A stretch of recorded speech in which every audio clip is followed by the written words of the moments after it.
So what's good, TMG fam? It's your boy Ellen. I'm back with another reaction. How y'all feel? Welcome back to the channel. Salute. Now, shout outs to Mr. Ballin, but you know we about to get into something crazy when it comes to him, right? This video is titled Feral People.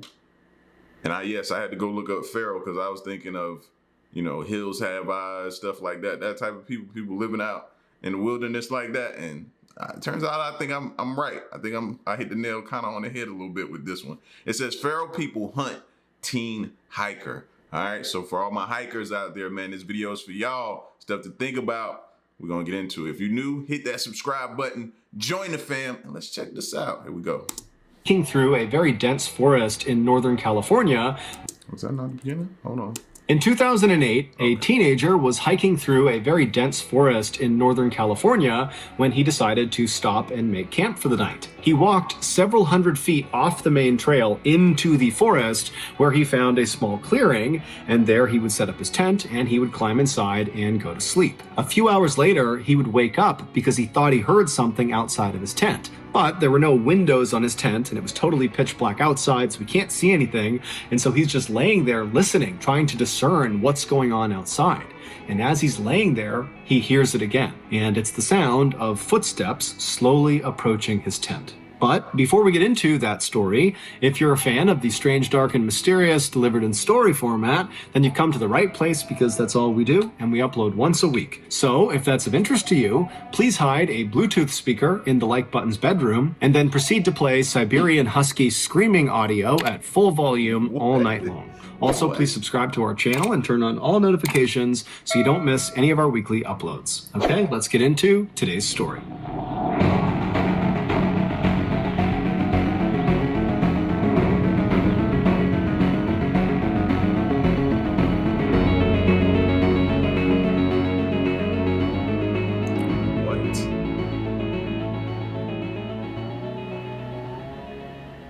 In 2007, the now famous cult classic movie, Into the Wild, was released to movie theaters for the first time. Never seen it. Something I need to check out. Y'all let me know. Have y'all seen it? Only good recommendations. I don't want y'all just giving me some craziness to watch. The movie, which is based on a true story, centers on the life of a young man named Christopher McCandless. In 1990, Christopher graduated from a really good school with honors, and by all accounts, he could have gone on to get a really good, high-paying job, but Christopher didn't want a job. He wanted freedom. And so without telling his parents, because they would not have been happy about this idea, he gave away all of his possessions, he gave all his money to charity, and he headed off to Alaska to live off the grid by himself. He eventually would find this rusted out old city bus in the middle of the Alaskan wilderness, and he would make this bus his shelter, and he would live inside of this bus for 113 days before he unfortunately died of starvation. While Christopher's story is obviously tragic, the movie about his life, Into the Wild, really focuses on Christopher's unrelenting spirit and his constant drive towards getting the thing he wants the most, which is freedom. And so at the end of this movie, the audience is left feeling not sad, but inspired. Inspired to take big risks in life and seek out adventure before it's too late. One audience member who was totally inspired by Christopher McCandless's life story was an 18-year-old young man named Matt Higgins who lived in Oregon. Matt was about to graduate high school, and unlike a lot of his peers, he had no idea what he should do after graduation, whether it was get a job or go to school. But after watching Into the Wild, a third option appeared to him, which was to head off into the wild, just like Christopher McCandless had done, except not permanently. Matt quickly fell in love with this option. He viewed it as a chance to kind of take a break from reality and go find himself, and then at the end of his stint in the wild, he could come back and, get a job or go to school. Not trying to knock anybody for wanting to go live off the grid or anything like that, or wanting to unplug, because in today's time, yes, it's hard. Sometimes you just need to get away, unplug, and I get that, but we also got to factor in the other side, the flip side to that coin of what's in the wild. It's called the wild for a reason, right? And I think sometimes we forget that. Or we just think man is here, animal is here, and we just conquer and dominate all. No, man. No. This is dangerous.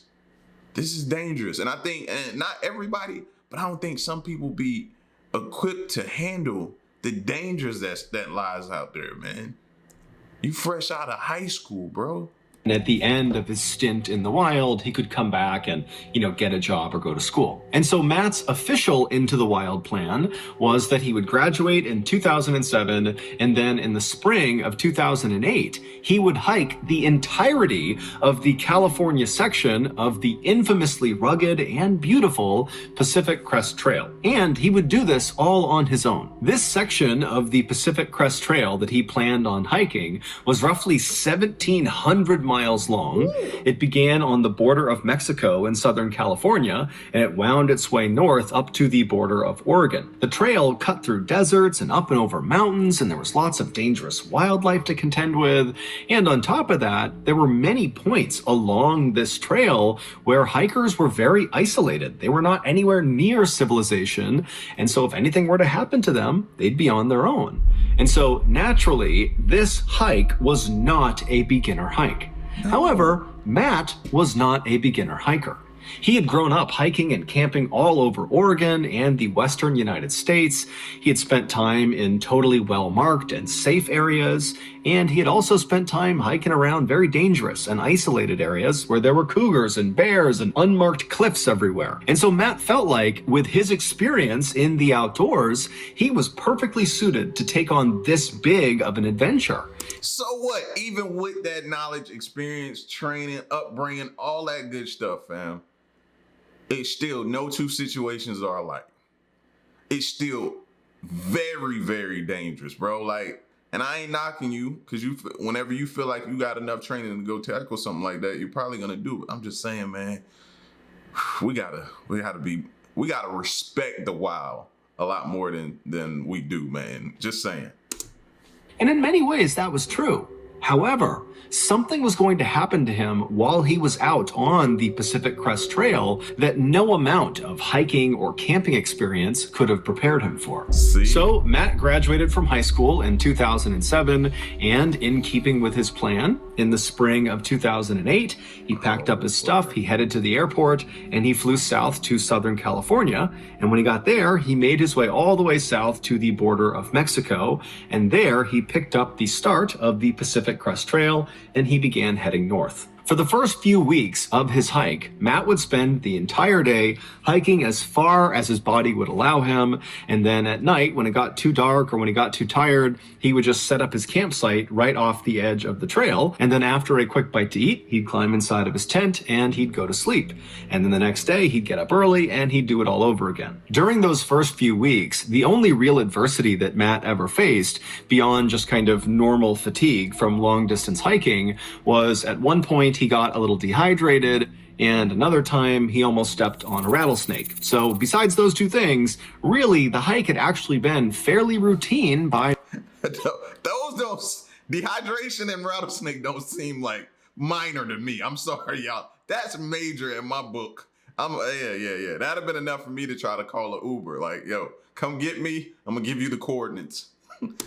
By Matt's standards. But when he reached the Lassen National Forest, which is a very dense forest in Northern California, located about 150 miles from the end of his hike, so the border of Oregon, when he got there, this hike of his would become anything but routine. Not long after stepping foot in Lassen Forest, Matt found himself walking along this winding dirt path where the trees on both sides of this path were pressed tightly up against the edges of this trail, and because of how densely packed the trees were together, it was almost like he had these walls on either side of him that extended 100 feet into the air. And so it was very quiet and it was very dark as he was walking along, but Matt was enjoying it. All he could hear was the chirping of birds and the insects buzzing around him.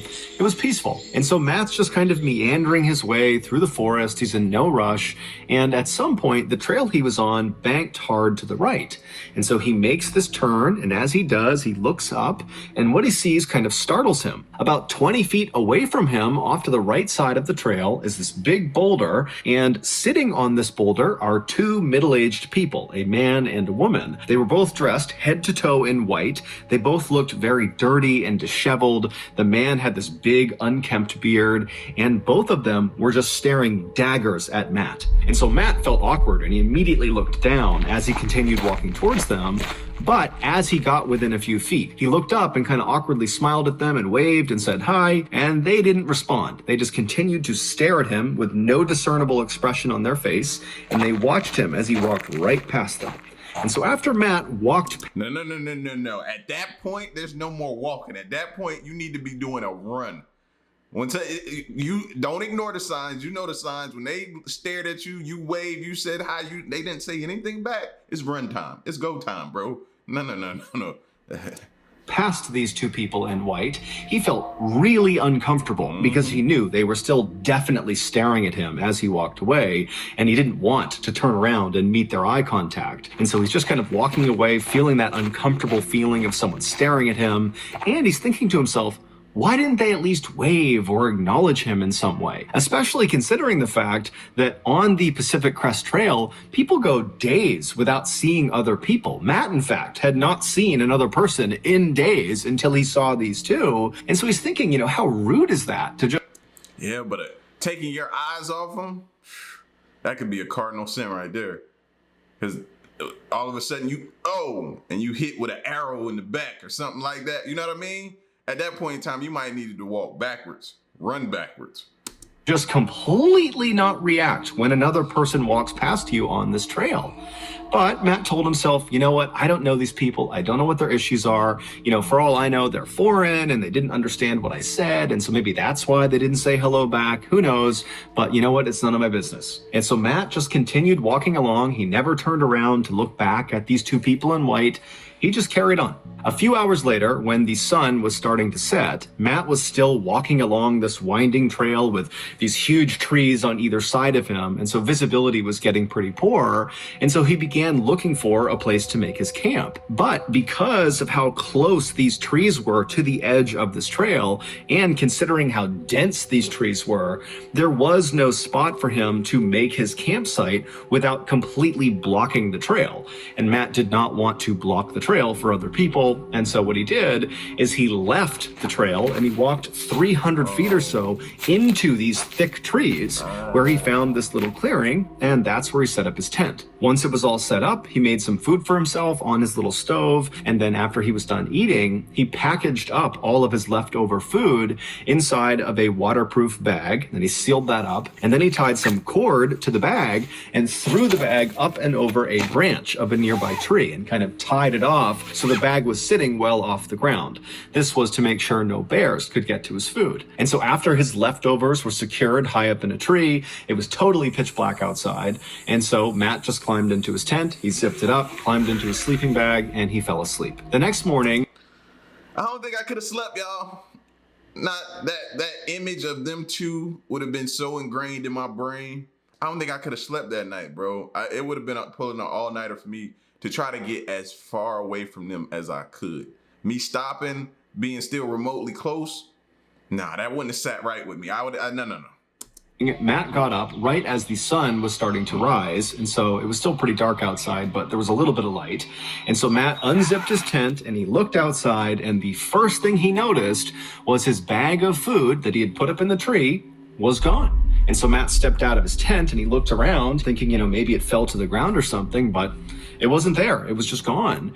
And so Matt thought to himself, I didn't hear anything last night, but I guess a bear must have come into the campsite, found the food, and run off with it. And so Matt began walking over to the tree where he had strung the food up to begin looking on the ground for bear prints to confirm his theory that that was who took his food. And so he walks over, he's looking around, he doesn't see any bear prints, but he does see two sets of human boot prints. neither of which were his. And before he could even process that, he realized these prints, these human prints, were not just underneath this tree where the food was. These prints, as he looked around him, extended all the way up to his tent and all around his tent and all over his campsite. And so as Matt is looking at this crazy trail of human prints all over the place, he's thinking to himself, how is this possible? I went to bed last night when it was already pitch black outside, and I got up basically right at sunrise, so it was still dark outside. So these two people that were walking all over my campsite and cutting my food down, they somehow navigated here 300 feet off the main trail in the middle of nowhere. They navigated here in total pitch blackness, and they did it silently without waking me up. How is that even possible? And so after running through this thought process, Matt realized the only logical conclusion was that the two people he saw on the rock, the people in white, had followed him after seeing him. They saw where he left the trail, and they had waited until he fell asleep and then snuck out and robbed him. As Matt's thinking about this, he suddenly realized that maybe they're still around. Maybe he's still being watched. And so he began whipping his head around, looking in all directions, almost expecting to see the man and the woman in white kind of poking out from behind a tree. But when he looked around, he couldn't see anyone. However, he started to get that sense that he was being watched. Time to go. Okay, you done look, you done surveyed, you don't see nothing, pack it up, let's go. And so feeling really uncomfortable, he quickly packed up his campsite and walked as quickly and calmly as he could toward the trail. And as he walked, he kept thinking to himself that these people are going to jump out from behind a tree, or they're going to grab me from behind. And so he's walking faster and faster and faster. And he finally gets to the trail, and he looks down the trail and up the trail. He kind of looks all around. He doesn't see anybody. And so he tells himself, okay, they're gone. So he took a deep breath, he composed himself, and he started walking north again along the trail. Matt walked for several hours, periodically looking over his shoulder, again expecting to see the man and woman in white, but he never did. And eventually, this narrow path kind of cutting through the dense forest opened up to this big, beautiful field. And by that point, the sun was high in the sky. And so Matt's walking in this very beautiful open area. He can see in all directions. There's sunlight beaming down on him. And so even though he was totally rattled by what had happened the night before, he found himself kind of becoming more at ease about the situation. He was far less paranoid, and he began telling himself, you know, as creepy as it is that those people in white almost certainly followed him and snuck up on his campsite in the middle of the night, as bad as that is, he thought, you know what, they probably were just super hungry and they clearly needed the food more than he did. And so, you know what? See, and that may be because he's young still. Young, naive. I would have been that way, fresh, graduating. Young and naive. No, older me is like, nah, fam. I need to get clear away from this, or this hiking trip is over. Uber me, please. Those people, they can have my food, whatever. And so Matt just continued on telling himself he would never have to deal with the people in white ever again. However, he would be wrong. Over the next 3 days, Matt continued making his way north through the Lassen forest, and the trail he was on would weave between those big, beautiful open areas back inside those very densely forested areas where the trees were practically right on top of you. And during those 3 days, Matt did not see the people in white. He did not have any nighttime encounters with anybody. Nothing got stolen. And so that only reinforced the idea that, you know, he had been a target of opportunity. They had taken what they wanted from him, and they were no longer following him. But on the 4th day after the food stealing incident, things would get spooky for Matt again. On that 4th night, Matt was once again forced to leave the trail he was on. He was in one of those very densely forested areas and walk well off the trail to find a clearing for his tent. And so he walked, several hundred feet away. He finds this clearing. He sets up his tent.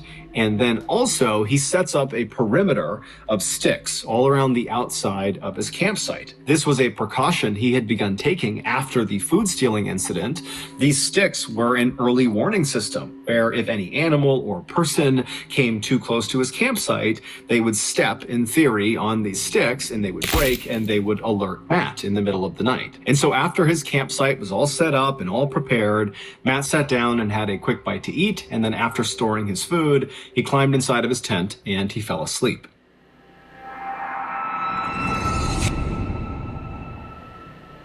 Before we finish the story, I want to tell you about today's sponsor, HelloFresh. Oh, man, I thought something about was about to go down. But I feel like, while we go to the next spot, I feel like that was like his opportunity to get away. It was like his opportunity to pack it up and go home. But he kept going. He kept going. Okay, back to the story. A few hours later, Matt suddenly woke up. Now, when he woke up, he opened his eyes, but it's pitch black in his tent, there are no windows in his tent, and it's pitch black outside. So even with his eyes open, he can't see anything. And so he's just laying there with his eyes open, but it's total darkness, and he's just listening intently, because he doesn't really know why he woke up, if something startled him, or if there's no reason at all. And so he's just laying there and he's listening, and as he's listening, he hears the distinct sound of something stepping on one of the sticks in his perimeter. And so he hears the stick break and his heart just starts racing, because he knows that an animal or a person is just a few feet away from him. And so instinctively, he kind of begins to pull his arm as quietly as he can out of his sleeping bag, and he reaches over and he grabs his hunting knife. And as he grabs the handle of the knife and he brings it closer to him, he hears the sound of more footsteps. Whatever has stepped on the stick has not slowed down at all. They don't care about the sound they just made. They're still moving towards his tent. And so Matt's starting to get really freaked out, because he knows that, it could be an animal, but just a couple of days ago, 2 people were in his campsite stealing his food and walking all around his tent. And so that's what's going through his head. And so Matt's laying there preparing himself to potentially have to slash out if anybody came close to his tent. I mean, he's in the middle of nowhere. If a person is out here, it's not his friend. In the middle of nowhere, you're a sitting duck. You could be surrounded. They could have weapons. Like, this whole scenario doesn't benefit you at all. At all. So he's laying there, he's kind of shaking, and he's listening really intently, and the footsteps are just getting closer and closer and closer to his tent until they stop right next to his head. They are literally about a foot away from him. And so he can't see anything, he's just listening really intently, and then he starts to hear whispering. But the whispering is not coming from this person right here.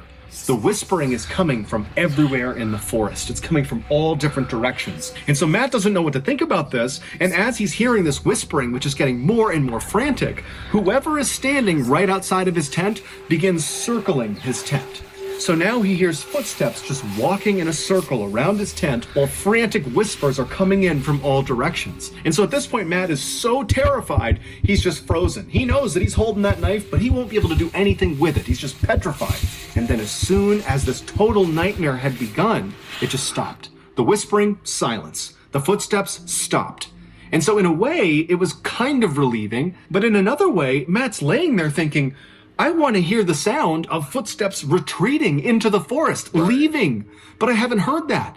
It went from footsteps all around the tent and whispering everywhere to silence, as if whoever is out there is still out there, and they're just standing there waiting for him. And because it's so dark, he can't even look. He can't look outside and see. And so he's left just laying in his tent, wondering if 1, 2, 3, 4, 5, 10 people are just waiting outside of his tent. He's got no idea. And so finally the sun would come up in the morning, and again, Matt has not heard the sound of retreating footsteps. And so maybe they're still just standing outside. But once the sun had totally come up and there was some light outside that he could see through his tent, Matt decided he just had to check. And so he reached over and he quickly unzipped the flap of the tent and he looked outside. He didn't see anyone. He leapt outside with his knife, ready to confront anyone who was out there, but there was no one.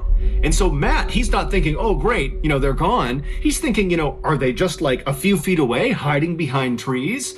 And so for a few minutes, Matt just began looking all around his campsite, kind of expecting to see, those people in white or other people he doesn't know, but he doesn't see anyone. And then Matt starts thinking to himself, was this just a nightmare? Did that not even happen? Am I imagining this?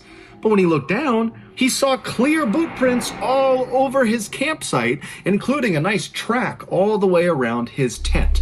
And so this nightmare really had played out in real life. And so he quickly gets everything back into his pack, he throws it on his shoulder, and he just starts running back towards the trail. And when he got to the trail, he continued running north. And as he's running along and looking over his shoulder the whole time, he's telling himself, I just need to get out of Lassen National Forest. I need to get out of the people in white's turf, get away from this place, and I'll be left alone. And so that motivated him to spend the whole day moving as fast as he possibly could. And by that afternoon, he had finally escaped Lassen National Forest. He was out and he was in one of these smaller towns that kind of butted up alongside this forest. And so that night, he camped out right near this town. He wanted to be as close to civilization as possible to ensure his safety. And so as he's laying in his tent that night, he began thinking about what had happened over the past couple of days. At this point, he was nearly certain that the people in white that he had seen on that boulder, they had to be behind these nighttime encounters. They just had to be. And so he's thinking to himself, okay, well, the first encounter I had with them, when they stole his food, yeah, that's creepy, but it makes sense. They followed him, they went to his campsite, they stole his food. Okay, fine. That makes sense to him. But the second encounter, the one that had happened the night before, that didn't make any sense. Assuming it was, again, the people in white responsible, that meant they had been following Matt the whole time, and he had not seen them somehow, even though over the last couple of days, he had been looking over his shoulder constantly, looking for those people, but he didn't see them, and they still managed to follow him all the way over several days to this other unmarked campsite, hundreds of feet off the main trail. So how did they do that? And then two, once they were at his campsite and he's laying there listening to them, walking around the campsite, whispering to each other, what were they doing? And then how did the footsteps and whispering just stop immediately and he didn't even hear the sound of them retreating into the woods? How did they do that? And so Matt would go over this and over this until finally he would fall asleep. And then the next morning when he got up, it was the first thing he was thinking about, the people in white. What were they doing and why and where were they? And so as Matt packed up his campsite that morning, it did cross his mind, that maybe he should just stop the hike right now. I've been so waiting to hear this for so long. This entire time he ain't said nothing I wanted to hear. Like, is this over? It would be for me. How many times I done said Uber me, please? Now he's just now debating whether or not it's, what else need to happen? I feel like you done caught a break when you had the food in the trees and you done caught another break when they were circling your tent. How many more opportunities, fam? I feel like the next time you ain't gonna get another opportunity. So end it. Sheesh. And call his family, have them come pick him up and get out of here. But this hike, this huge hike he had planned, was really important to him, and he was only about 100 miles away from the finish line, which meant he had already hiked over 1,600 miles, and he just didn't want to quit. He wanted to finish what he started. And so he packed up his stuff, he threw it over his shoulder, and he continued on. And so that day, Matt would leave that little town, and he would make his way up into another very dense forest called the Mount Shasta forest. Mount Shasta was a lot like the Lassen forest, except Mount Shasta has a very disturbing backstory. Specifically, lots and lots of people go missing inside of Mount Shasta, and often they go missing under baffling circumstances. The most frightening of these missing persons reports are when someone comes back, the survivor of the event, and they will say, they saw their hiking companion. They clearly saw them. And then they turned their back on them just for a few moments, few minutes, whatever it was. And when they turned back around, the person they were with was now gone. No trace of them, nothing. They're just gone. And despite a massive search for them, they're never found again. There is a distressing number of missing people in Mount Shasta that sound just like that. It's totally terrifying. So with that in mind, Matt makes his way into the Mount Shasta forest, and even though it totally stressed him out to once again be walking on these dirt pathways where the trees are very tight on either side of you, they're very dense, and as he's walking, he's kind of looking in both directions, expecting to see somebody watching him. Despite feeling that way, Matt just continued to stay focused and kept telling himself to just continue on, because you're so close to the end. And I get it. I'm a person, if I start something, I gotta finish it. But we gotta be smart enough that when we know that all signs are pointing to death, And we need to stop at that point, fam. And all signs have been pointing to stop, bro. Even the place you're going into, missing people all the time, bro. And so the first 3 days that he was in the Mount Shasta forest, Matt would just keep his head down and very stoically every day, he would just hike as far as he possibly could. In the evening, he would set up his campsite either right off the trail or maybe a little ways off the trail in a clearing. And he didn't have any run-ins with the people in white or anybody else for that matter. He was totally left alone. But on his 4th day in the Mount Shasta forest, all that would change. On that 4th day, Matt found himself not inside one of those very dense forested areas, but rather in this very open trail that was up on the side of this mountain. And because this trail was fairly high up in elevation, the tree coverage was fairly sparse. And so there was great visibility. He could see miles ahead of him, and when he turned around, he could see miles behind him. And so Matt is just walking along this trail, kind of enjoying the day. It's beautiful outside. And at some point, he turns around and looks behind him. Now, all day he'd been doing that, and he had not seen anyone. But this time, when he turned around, he saw 2 little white dots, miles and miles back, slowly making their way along the trail that he was on. It was the people in white. They were back. At this point, Matt was at least 50 miles or more away from that first place he had walked past the people in white when they were sitting on that boulder, which meant, 1, Matt was right. These people in white really had followed him and almost certainly were responsible for the nighttime visits he was getting. And 2, for reasons unknown, they were still following him. Matt suddenly didn't care at all about completing his big hike. He just wanted to get the heck away from those people. And so very quickly he pulled out his map and he looked, and to his horror, he realized he was in one of the most isolated portions of the entire hike. He was at... And you don't think they know that? They know those woods better than you do. They know that. Why do you think they don't care now that you see them? Where are you going to go? Who are you going to call? How? You can't escape them now. It's too late. You've been given every opportunity. Least 25 miles away from the nearest civilization, a little town called Castella, California. And so without a better option, Matt put the map back in his pocket. He took one last look at the people in white who were making steady gains on him, and then Matt just turned away from them and began booking it down the trail. And Matt would run for hours and hours and hours without stopping. Even when he turned around and could no longer see the people in white, he just kept on running. And then when the sun set and he could barely see the trail, he just kept on running. It literally wasn't until it was so dark outside that he actually couldn't see the ground anymore that Matt finally, totally exhausted, came to a stop.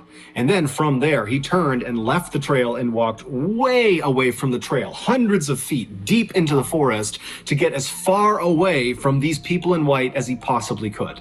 And so finally, he found this clearing very far away from the trail. He set up his tent right in the middle of it, and then he very diligently laid out his perimeter of sticks around his campsite, making sure there were no gaps. And then he climbed inside of his tent, he zipped it up, and then keeping on all of his stuff in case he needed to make a run for it, he got inside of his sleeping bag and he just laid there with no expectation that he was going to sleep. He was terrified. As he laid there, he thought to himself, okay, I have now run at least several miles ahead of them. I know that was them. I know I got some distance on them. There's no way they saw where I turned off the trail and where I've set up this campsite, so they can't possibly find me. And so Matt would lay in the tent for several hours just waiting to fall asleep. And then finally he would start to get tired because at this point it's totally quiet outside. He hasn't heard anything. And so he begins to doze off to sleep. And as he's getting more and more tired, he hears the sound of someone stepping on his perimeter of sticks. And as soon as he hears that stick break, he hears the all too familiar whispering pick up all around the forest. And then something new happens. Before Matt can even do anything, his tent lights up like a Christmas tree. Someone is shining a light on his tent. Someone has snuck up on his campsite in the middle of nowhere, hundreds and hundreds of feet off the trail, in the middle of the night. They've found him, and they're shining a light on him. And then the light clicks off, and it's silent. And at this point, Matt's fight or flight instinct kicks in, and he rips off his sleeping bag, and he jumps outside and begins screaming nonsense and flailing around with a knife, trying to intimidate these people to get away from him. And then after he stops for a second, he hears a stick crunch right behind him. And he whips his head around to look at who is standing right behind him. And as he's turning out of his peripheral vision, he sees a dark figure running towards him. He doesn't think twice, he just turns and begins running away from the campsite. Now remember, it's pitch black in the forest. There's trees everywhere. And so Matt's smashing into trees, branches are hitting him, he's falling to the ground, but he is on a pure adrenaline high, and he is just sprinting as fast as he possibly can away from this person who is likely still chasing him. And after 5 minutes of running, he stumbles and falls forward and kind of lands at the base of this fallen tree. The tree had landed in such a way that it was kind of propped on a rock. So there was a small gap underneath the tree. And so Matt, thinking quickly, kind of slid himself underneath this log and positioned himself so he was looking back in the direction he was running from. And as he laid there, he saw in the distance this light bobbing around. These people are looking for him. They're searching the forest for him. And so he watched in horror, tucked underneath this log, as whoever had the light and whoever else was with them, they moved closer and closer and closer, but they did not find him tucked underneath the log. They just walked right on past him. And so Matt would remain underneath this log all night until finally this... Like, you gotta be in that log and you can't even breathe. You don't even want them to hear you breathing, fam. Who wants to be... No, that is not my idea of having a good time. No, fam. This is all your fault, Matt. The sun came up, and at that point, even though it was fairly obvious that whoever was looking for him, they were now gone, Matt was still terrified, and so he stayed under the log for several hours until it was about early afternoon, and then he finally pulled himself out from under the log, and he looked around. He couldn't see anyone, and then instead of going back to his campsite and getting his gear, he just totally abandoned it. He was worried that these people in white, or whoever it was, that they were still going to be there, and so he just turned and continued running away from his campsite back out to the trail. And once he got the trail, he continued running on the trail all the way to Costella, California. And when he got there, he hitchhiked his way to the town of Mount Shasta. And there he would speak to police as well as the Forestry Service about what he had experienced. And so they would take all of his information down and they would put him up in a motel for the night. And then the next day, Matt would get in touch with his family and they would drive from Oregon to Mount Shasta. They would pick him up and they would take him back home. Months later, Matt would contact the Mount Shasta police and the Forest Service and would just follow up and say, hey, have you learned anything else about these people in white? Have you caught them? Has anybody else come forward? And the police would say, you know, they did have a number of people coming forward saying that things had been stolen from their campsites. These are people that were in Mount Shasta, in Lassen Forest, and the surrounding forests. But Matt was the only one who had reported being terrorized by this mysterious couple in white. And so to this day, Matt has no idea who those two people were, what they wanted with him, beyond obviously the food they took. I mean, they continued to stalk him for nearly 100 miles.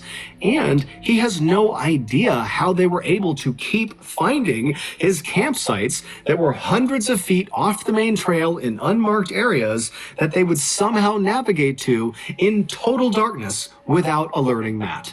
It's all a big mystery. So that's going to do it. If you got something out of today's episode. Oh, I got something, all right, bro. Stay out the woods. Golly, man. Like, what? He's lucky. Super lucky. Because that could have went bad. And to me, it seemed like they had bad intentions. So I don't know if it was a cult. I don't know whatever it was. Hills have eyes type stuff like that, fam. But they was gonna do you in, bro. You got lucky. And then it's even more like if you watch a lot of movies. First thought in my mind when he went to the police is the police could be in on it. I would have wanted to get as far away from that place as possible, not trusting anybody. I bet he stay out the woods. I bet he stay out the woods from now on. You know what I mean? But y'all, listen, man, y'all get at me in the comment section. Let me know what you think.